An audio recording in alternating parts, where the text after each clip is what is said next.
You're listening to English with Monty, the podcast about the English language. If you're an English language learner, have a keen interest in language, or you're a teacher, then this podcast is for you. We give tips and advice and discuss topics about learning and teaching.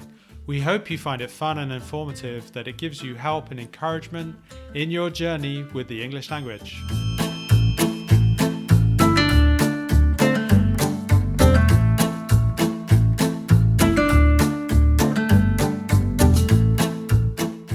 Hello there, welcome to the 9th episode of English with Monty. Today I have my colleague that I've had a few times before. I know people might be getting a bit weary of his voice, but he's back again. It's Gideon. How are you, Gideon? Thank you for that rather underwhelming welcome. I'm sorry. No, I should ramp it up, really, shouldn't I? I should be like full of beans and say, yes, Gideon is here. He's amazing, and he's probably the best person in this podcast. Yeah, something like that. We've got a very special guest for you today. Matt That's Damon is joining us. Oh, no, he's not here. Gideon. The Matt Damon lookalike is here today. Yeah. So welcome. Luckily, this is a podcast. Yes. That's all I can say. Yes, your listeners may be disappointed. Indeed, and probably most people would think that you should have an American accent, which you don't. No. Anyway, yes, welcome to the show. So you don't actually know what I'm going to be talking about. No, I'm quite nervous. It is something that I think you're a bit of an expert on, and I think you're going to find it not too bad in terms of topic. I think you're going to enjoy it. I'm going to talk about false friends. Oh, okay. I like that. When you said you're an expert on, I thought you were going to say sitting on the sofa eating donuts, because I thought that was my field of expertise. You're good at that. I would have said your expertise was more about drinking coffee than eating donuts. So, well, at the same time. At the same time, yeah. You could be a police officer in America. So. Yes. Starsky and Hutch. So we're going to talk about false friends, because I think they can be quite confusing for people. And also as well, I would suggest, and also we kind of spoke about this briefly in our first podcast episode, in terms of there being quite a few false friends between French and English. In some cases can be a bit challenging for French people or French speakers in order to transition over, because there are a few confusing aspects, aren't there? I wanted to maybe do some phrases with you and see how you do. Oh, if I spot the false friends, you mean? Well, I think you'll spot the false friends, but I'm just wondering if you know the actual translation. Very interesting. By the way, John, can I just say, just for the heck of it, because I like to say false friends in different languages, can I just say in French is faux amis, and in Spanish it's falsos amigos. We'll start off. My accent in some of these might not be very good. Please forgive me. Hopefully I'm sure I can't do any better. Sure. I mean, if you want to come up with some as well, you're very welcome to. Okay. My first one is estoy embarazado. I know what that means. Isn't it embarazada? Shouldn't it be? Oh, yeah, you might be right. Embarazada. Which means... See, I've already got it wrong. So, which means? It actually means I'm pregnant. Yes, it does. But right. It doesn't mean, but I think English speakers say when they're embarrassed. Oh, okay, embarrassed. Yeah, embarazado, embarazada. Yeah. They want to say my trousers fell down in the street. I'm pregnant. Your trousers fell down the street. I'm pregnant. Yeah, in Spanish. No, estoy embarazado. That, yeah, I'm pregnant. But no, of course, I want to say I'm embarrassed. I thought there was an interesting example here, as they were talking about an English woman spills her coffee all over her Spanish boyfriend, and then she says to him, "Estoy embarazada." Yes, exactly. Her Spanish boyfriend might be a bit concerned. He might run away or propose to her. Yes, depending on how he reacts. He could propose to her, and then she says, no, I just spilled my coffee. I was a bit embarrassed. He goes, oh, sorry, but then it's too late. You can't take back the proposal.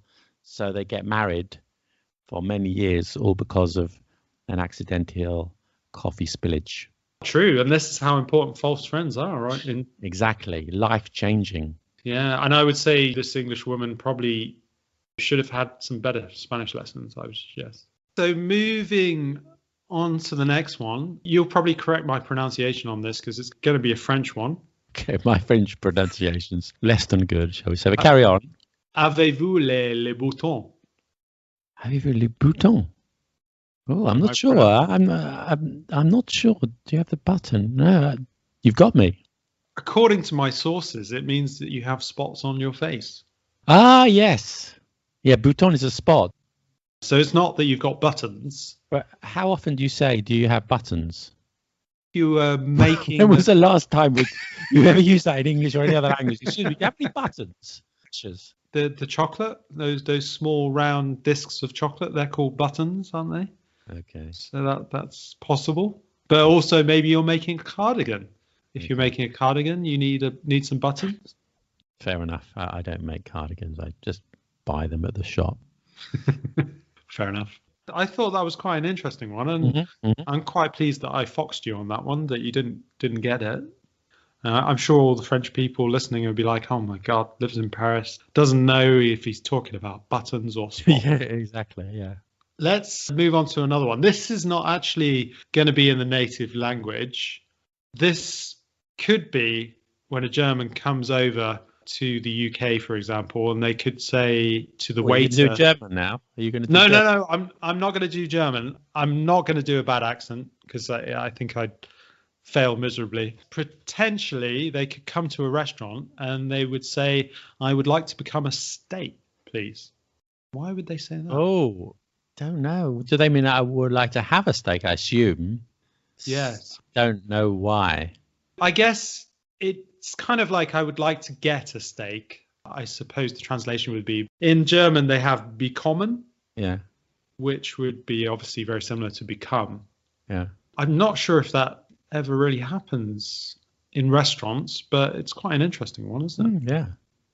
Next time in a steakhouse, I'll ask the waiter if they've ever had that, although I'm a vegetarian, so unlikely. The next one, this is quite an interesting one in Italian.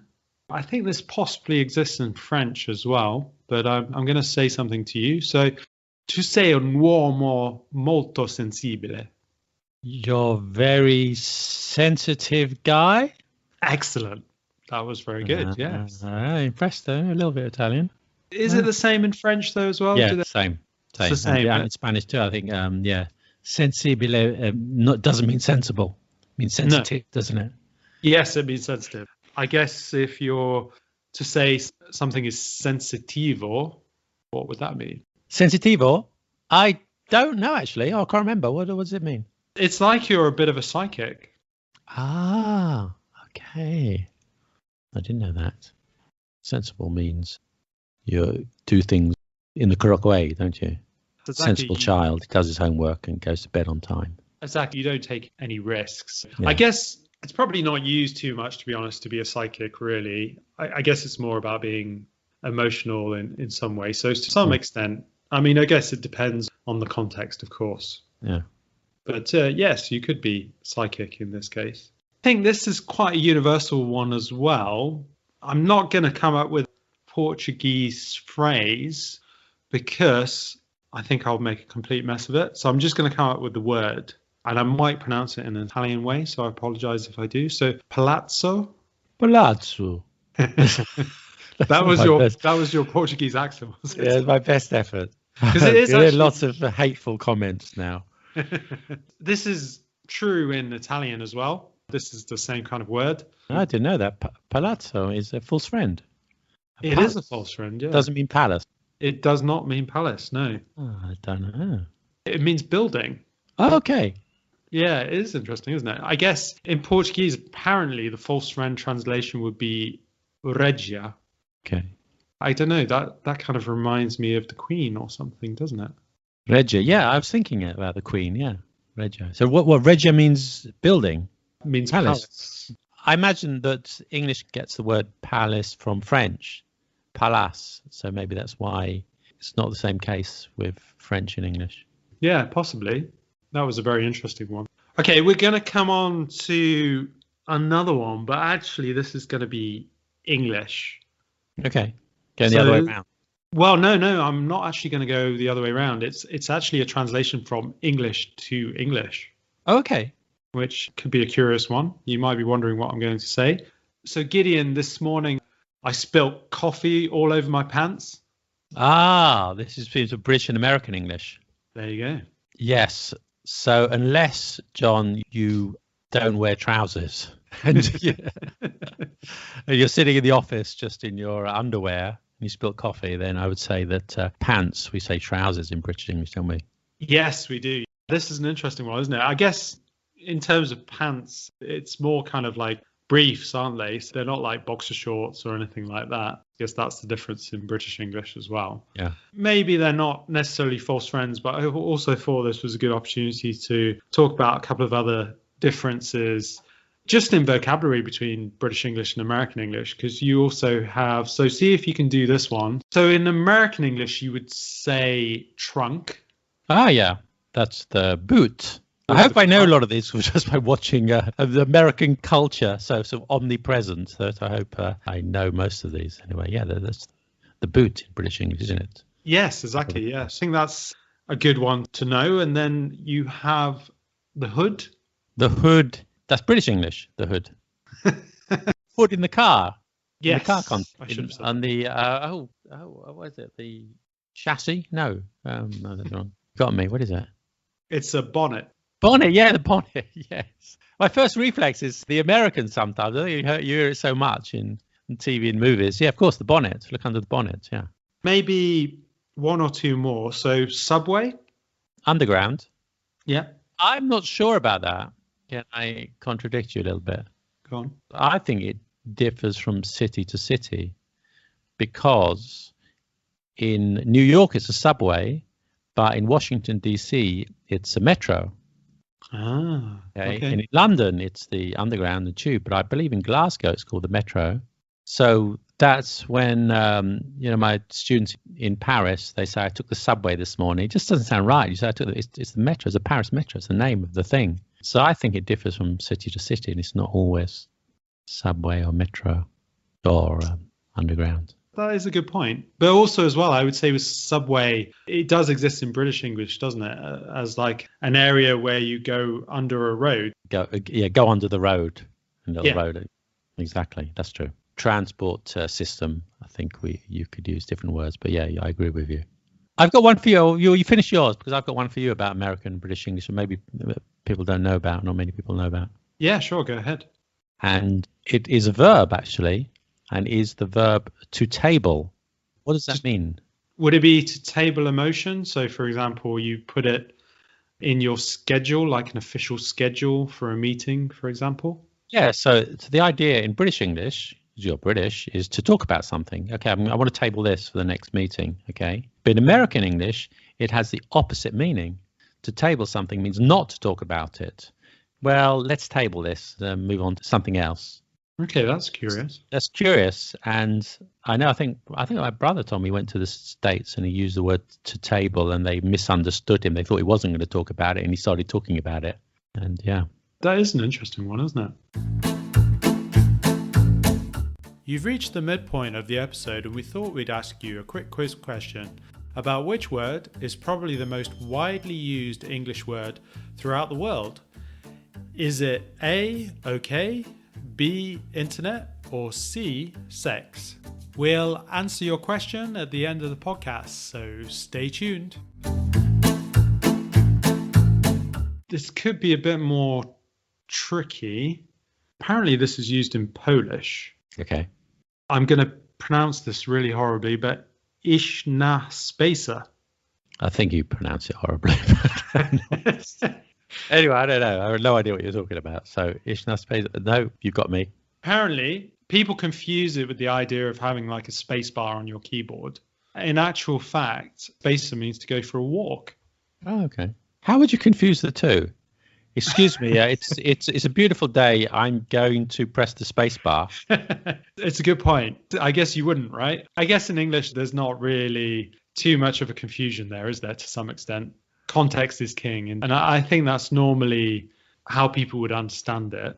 This one, which kind of tickled me, is from a French person wrote in. These are all from kind of the BBC Learning website, but there's a lady that went on a visit to England And she went somewhere and said, I think she was having ragu or something like that. And she said, could I have some raped cheese, please?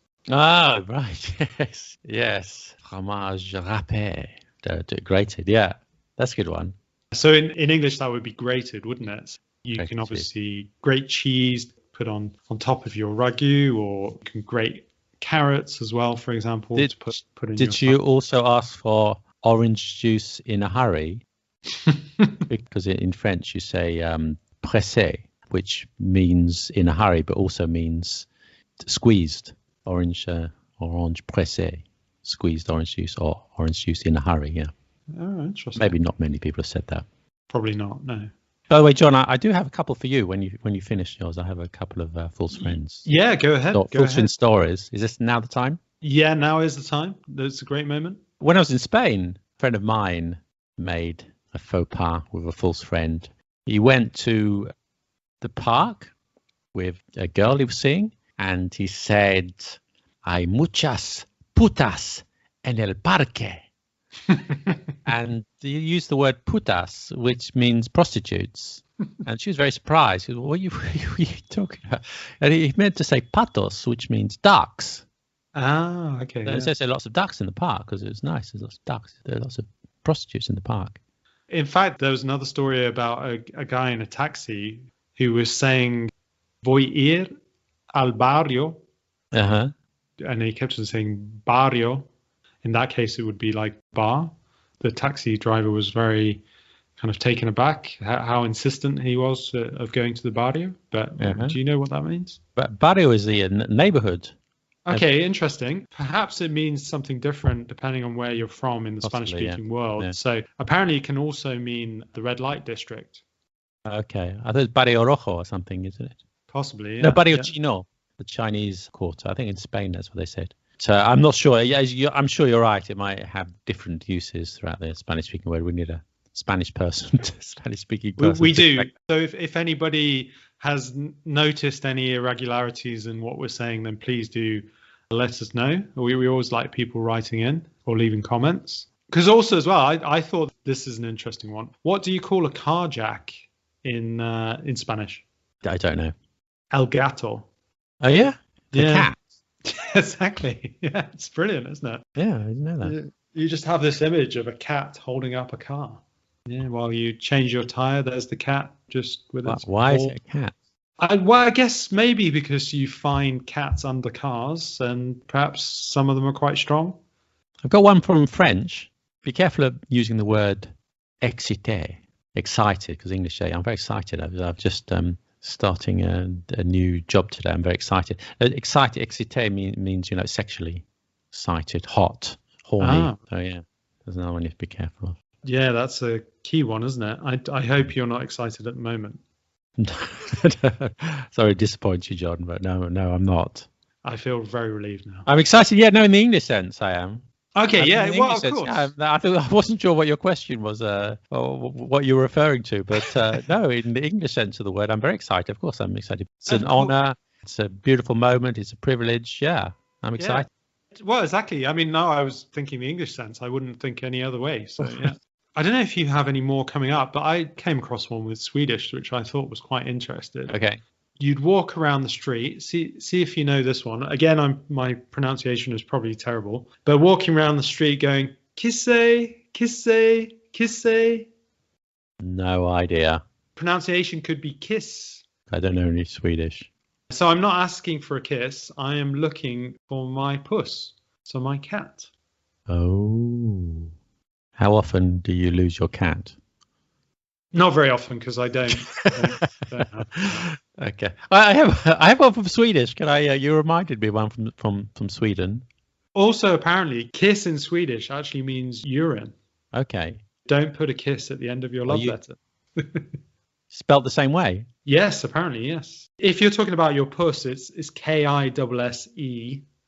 And then if you are talking about urine, it's Kiss, apparently. Well, I have one from Swedish and also one from Korean. Oh, excellent. So the Swedish one is, I know someone who was in Sweden, wanted to pay for something with a credit card.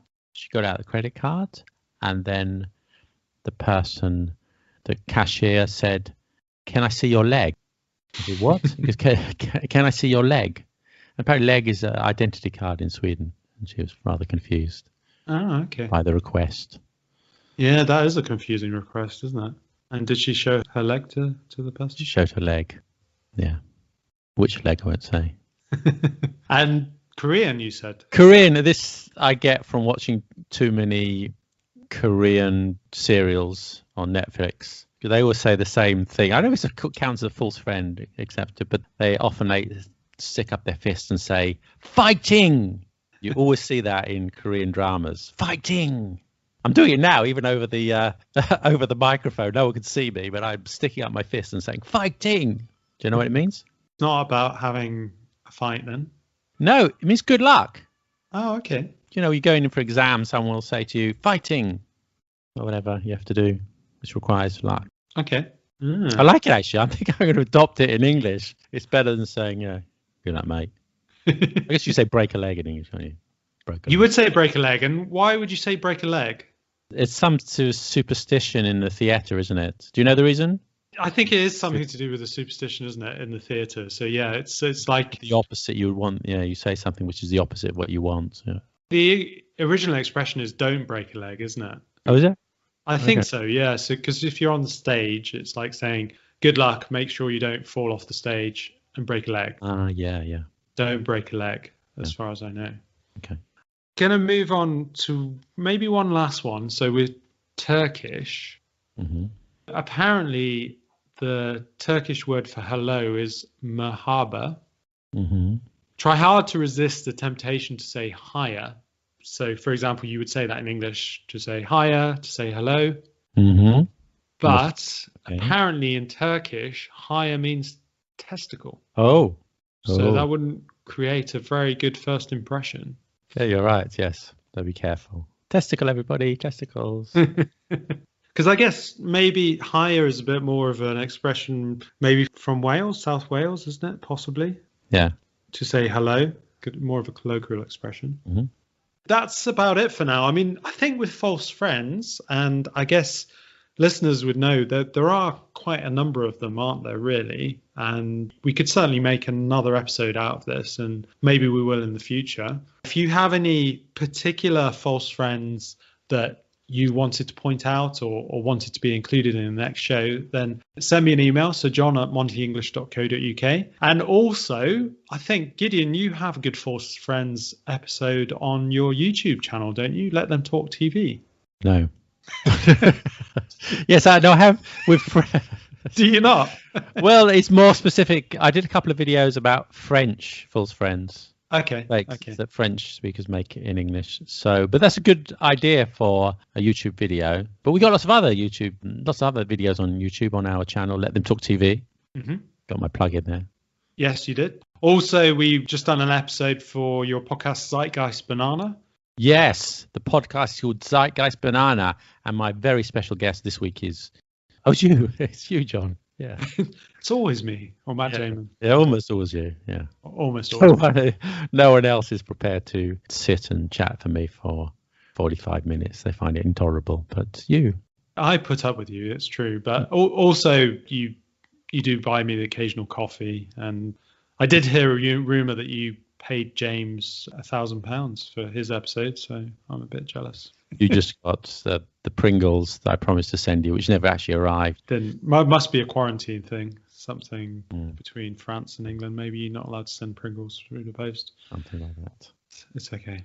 I don't mind. So, yeah, thanks for listening. And thanks for coming, Gideon. You're welcome. Tune in soon.